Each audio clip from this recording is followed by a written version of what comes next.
New from the Embedded podcast. Female athletes have always needed grit and talent. But for decades, they've also needed a certificate. There was chit-chat about, is that really a woman? And even now, they're still being checked and questioned. Their story is the newest series from CBC and NPR's Embedded. It's called Tested.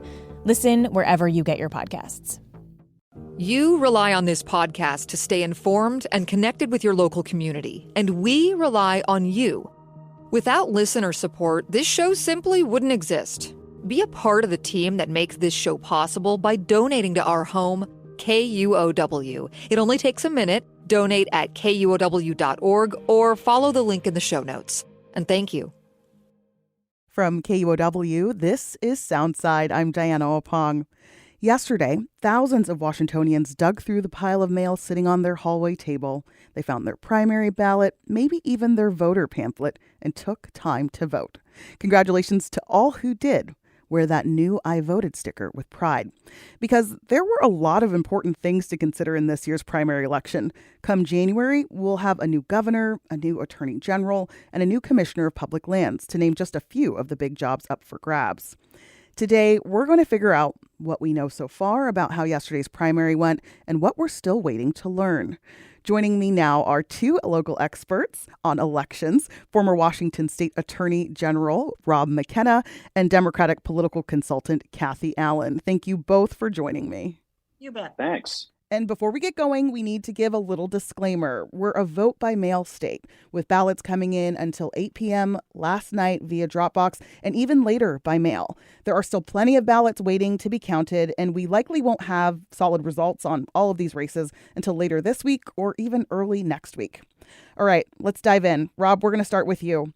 What's one thing you've been keeping an eye on during this election? Something unusual or that you think is important? This will shock you, but I've been watching the Attorney General race quite closely. Huh. I know, surprising, right? Well, look, it is a very interesting Democratic primary with Nick Brown facing off against Senator Moncadingra. Really, through last week, it looked like it was a horse race. Nick sent out an email saying that recent polling had him slightly behind. Now, that might have been a fundraising ploy, but there was data showing it really was neck and neck, and yet he ended up winning last night, at least with votes counted so far, by 14 points. So it's going to be Nick Brown versus Pete Serrano, who turned in a pretty strong showing at 42%, considering he really didn't spend any money in the primary. Anything surprising to you about this morning's numbers so far? Yes, a couple things. One, I bet Cathy wasn't surprised by this because she's so dialed in with Democratic politics and particularly Democratic women in politics. But I thought the results in the 6th congressional district, that's the open seat that Derek Kilmer is leaving, were interesting because Hillary Franz, the lands commissioner, was running against State Senator Emily Randall. And, you know, you might think that Hillary, having run statewide and being a fairly high profile figure, would be ahead there, but she's not. She's trailing by 7 points. State Senator Randall is going to advance to the general, and that's a little bit surprising. Although I did hear just last night from a friend of mine from Olympia that a couple outside groups poured a bunch of money into Senator Randall's to support Senator Randall in an independent expenditure. In other words, they didn't donate directly to her, but spent the money independently. And that included, I'm told, a bunch of money from some cryptocurrency interest groups, which I thought was fascinating. So we'll have to look into that more. Well, we have done that. And I can only tell you, Mr. Attorney General, it's a pleasure to be on with you. The important part, I have to say, that in all of this, that, there was a little bit of action in the 6th, given the fact that they dropped $1.5 million in a place that is Kitsap County Congressional District. That in the last 8 days of the campaign is the reason that Hillary Franz, our now Commissioner of Public Lands, who was running for this congressional seat against Emily, had actually been ahead for the entire campaign.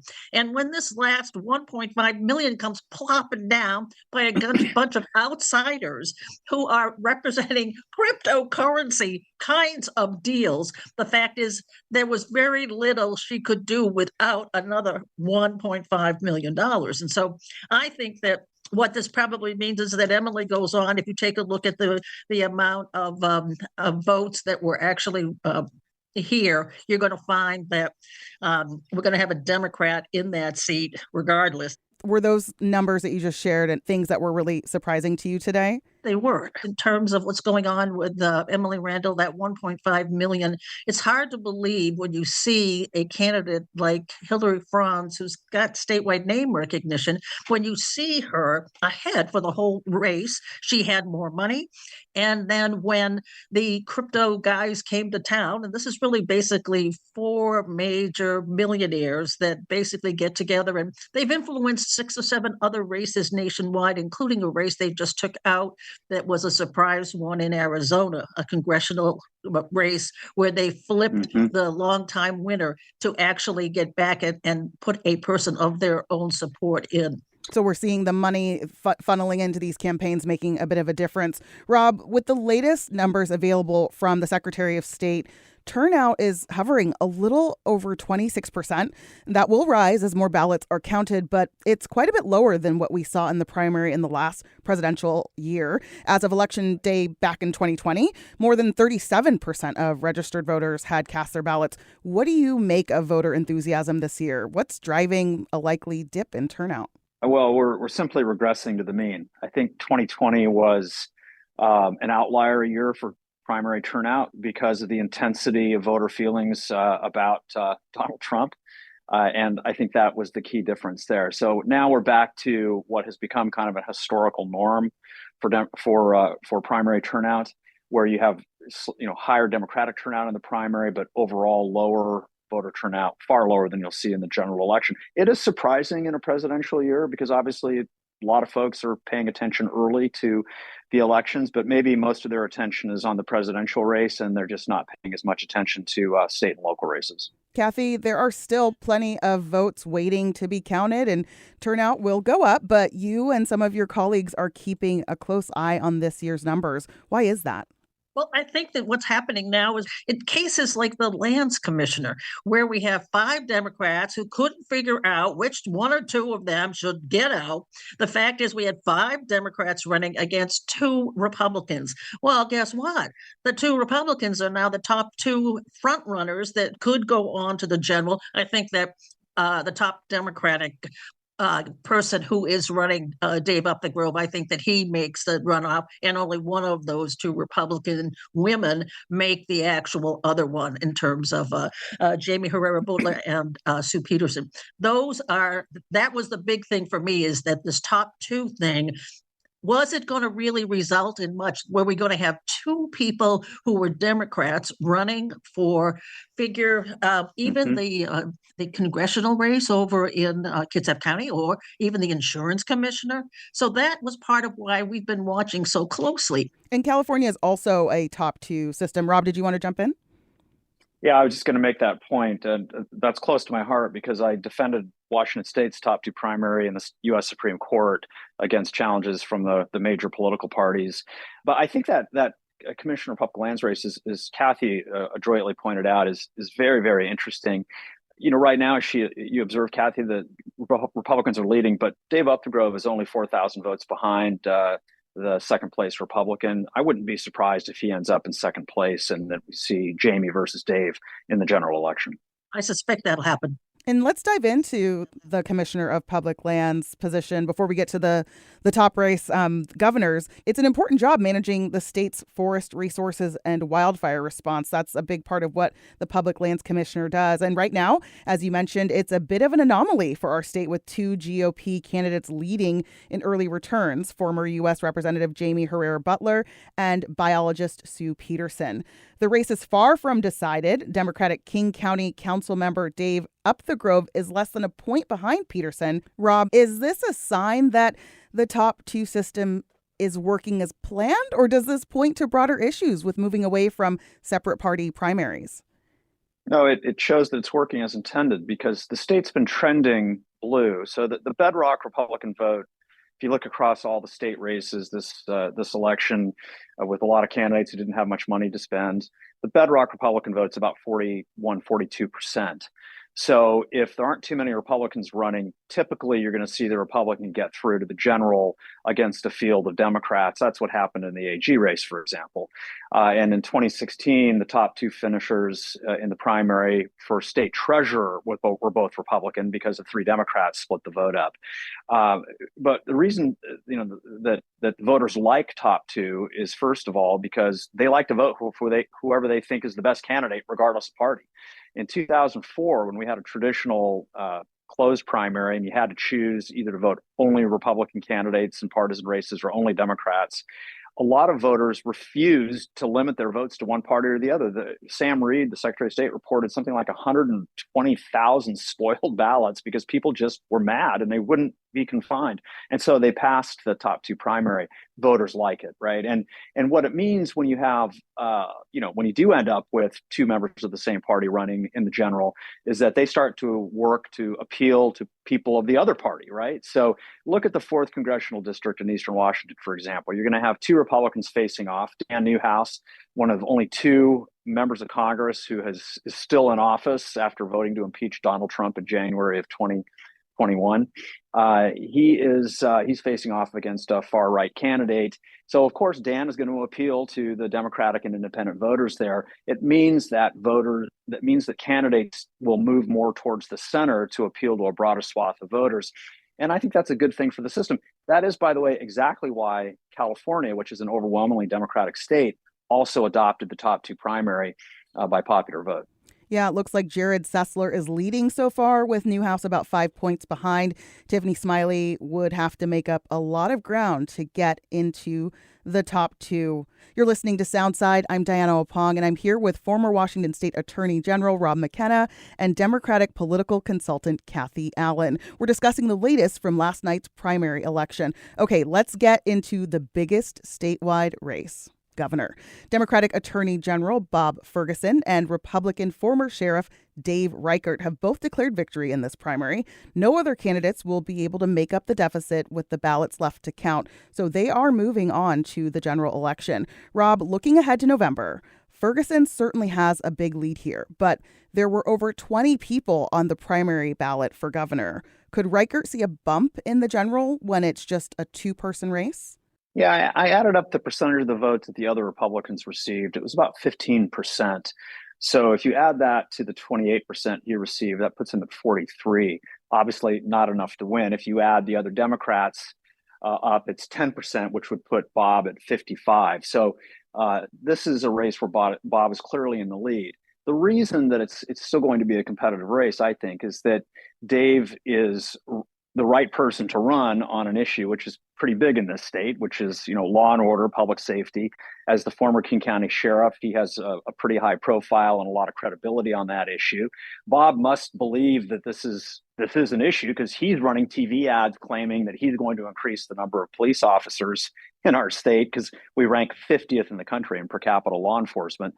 So he thinks it's an issue. And of course, on the other side of the ledger, he's just all about abortion all the time, right? And really attacking Reichert on that issue. So it's going to be sort of public safety versus Dobbs. And,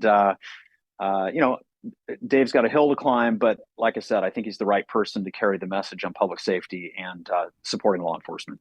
Any reflections on this governor's race, Cathy? Oh, yeah, I think that I agree with Rob on many of these points. I do believe that it's really hard, particularly if you're running on public safety, and public safety seems to be a neighborhood issue right now. Lots of people talking about it. The fact is that, you don't out-cop a cop. And when you've got a cop running for public safety issues, for a top job like governor in a place where people are thinking that we should do something more about safety, I think that what happens is we end up like saying, well, gosh, this guy looks like a cop. He acts like a cop. He's been a cop. And what's happened in terms of all this, we have Ferguson, who really is running because the top of the ticket for the Republicans is Donald Trump, and the state doesn't like Donald, with exception of the 2 congressional districts over in Eastern Washington. The fact is this is a pretty anti-Trump state. And so you bring up Trump, You bring a woman's right to choose, given the fact that we have a 20% gender gap in regards to what people think about the Democratic candidate for president and the Republican. There's some swing. What Bob's got going for him is the D after his name. And it's in taking a look at what's going on. That D is more important than his talking about public safety when you're talking about public safety with someone everybody knows is a really good cop and a hero. So from that perspective, I tend to think that he's doing better by associating himself with other issues. But the fact is, if we're talking about public safety, Dave's doing pretty good. Seattle area congressional races are mostly foregone conclusions these days because of district makeup. But we do have a handful of competitive elections around the state, and we've already touched on a few of them. Cathy, what sticks out to you about these House contests, and which ones are you watching closely? Boy, I have to tell you, I've never been a hero when it comes to talking about redistricting. I've always thought, oh, no, not this again. Oh, no, it looks like corruption everywhere.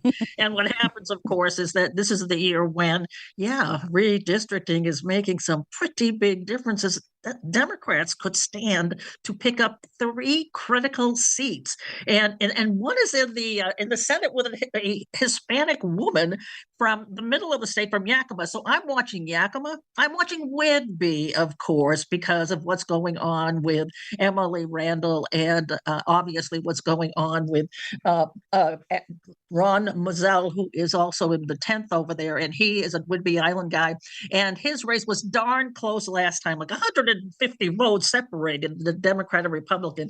Ron is a Republican. And from that right now, what we see is the woman in that race, Janet St. Clair, right on his heels because of that reapportionment. The one that's the most surprising is Vancouver.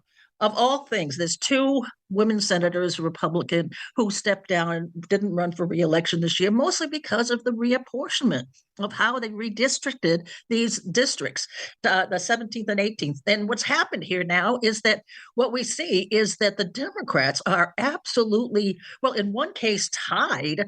In terms of this, what we've seen is this Keeler, Marsha Keeler, I believe her name is. She is now neck and neck with the Republican that was expected to walk right into that seat, moving up from the House. So I got to say, I'm looking at Vancouver, which hardly anyone does. I'm watching Yakima, which hardly anyone does. And I'm watching Whidbey Island. Those are 3 that redistricting could easily have changed the dynamics of who's going to win in these districts. So in all of these cases, I think that redistricting has mattered for the first time, I can tell you, in actually watching politics here in Washington. And Rob, for people who aren't familiar with the impact of redistricting, can you explain a little bit about what that means?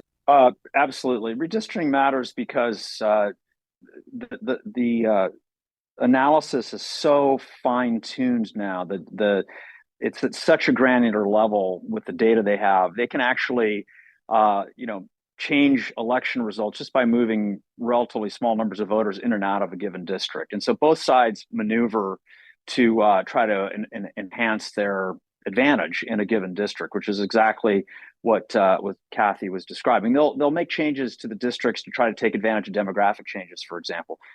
So down in Clark County, you have a significant number of people who've moved in to Clark County and neighboring counties from Oregon because things have gotten a little rough in Portland. So they're seeing somewhat of an influx of people in to that area who might be more likely to vote Democratic. And then you can see the opposite effect where people who tend to vote Republican move into places like Pierce County, which has become more Republican. In fact, there's a better than even chance, I think, that the Pierce County Council is going to flip from Democrat to Republican control, in part because of these demographic shifts. So redistricting is this map drawing process that allows the parties to try to take advantage of these underlying demographic shifts. Rob, thanks for breaking down sort of how legislative maps and redistricting can impact a race. Are there any races, congressional or district, that you're watching closely? Well, Cathy did an excellent job of analyzing the legislative district races that are really fascinating and have been affected by redistricting. Let me talk about the congressional races. Down in the 3rd District in Southwest Washington, you're going to see face-off, a rematch of Joe Kent, the far-right Republican, against Marie Gluesenkamp-Perez, sort of the surprise come from nowhere, incumbent now, right? And so what's interesting there is that she got 47% of the vote, and she got a smaller share of the Clark County vote in this election than she did in November of 2022. So that's got to be a little bit worrying for her. This is an example of a race, in my opinion, where it's really going to come down to turnout. In other words, it's not who people choose to vote for, it's really whether they choose to vote. And it's those low propensity voters who are going to swing that election. So Democratic voters, I think, are re-energized by the entry of Kamala Harris as the nominee and the exit of Joe Biden, who seemed to be somewhat demoralizing to people who would tend to vote Democratic. Republicans will be fired up for the same reason, right? Because they'll want to try to defeat Vice President Harris. So turnout will matter greatly in the third. But the other district I'm watching closely is the 4th district, where we already discussed Dan Newhouse, the incumbent Republican, who voted to impeach Trump in 2021, came in second place. I'm a little surprised Tiffany Smiley isn't in the top 2 there, but it looks like Dan will be facing, I think, pretty much a first-time candidate, Jared Sessler.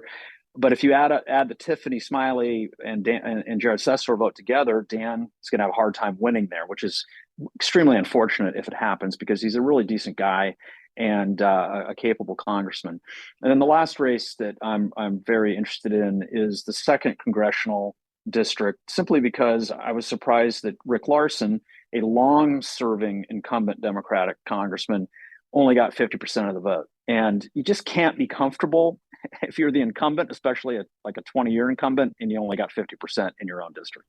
We're just about out of time here, so I want to give you both a moment to answer a final question. As votes continue to be counted in the days to come, is there one other race that you think listeners should be paying attention to? And if so, why? Well, I'm going to just mention my own backyard. I'm going to mention Seattle, where incumbent Tanya Wu is actually being challenged. She was appointed to the seat, and so as such, she has to face voters at the first election time, which is now. And so from that perspective, Tanya Wu, who was appointed and is somebody that is supposed to be one of the, I would say, class members of this new, more moderate city council for Seattle, she ends up not getting the most amount of money, not getting the most amount of votes. And this young hotshot, in terms of the New World Order, I want to say this woman, Mercedes Rink, is actually somebody, I should say her first name is Alexis Mercedes, but she goes mostly by a lot of Mercedes. And so from that perspective, what I have to say is she is ahead. And this is a younger candidate. This is a very energetic candidate, and she's now ahead substantially, and she's raised more money, and it's really showing, I think, the energy that we see with our new presidential candidate in terms of Kamala Harris. What about for you, Rob? I'll just draw your listeners' attention to the state Supreme Court, where for the first time in many years, we have a competitive race to fill an open seat being vacated by Justice Susan Owens. Sal Mangia, 42% of the vote in the primary. Dave Larson, a district court judge in Federal Way, got 37%. So it's only 5 points apart. And then if you look at an out-and-out conservative who was running on like a moderate like Dave, a guy named Todd Bloom, he got 17%.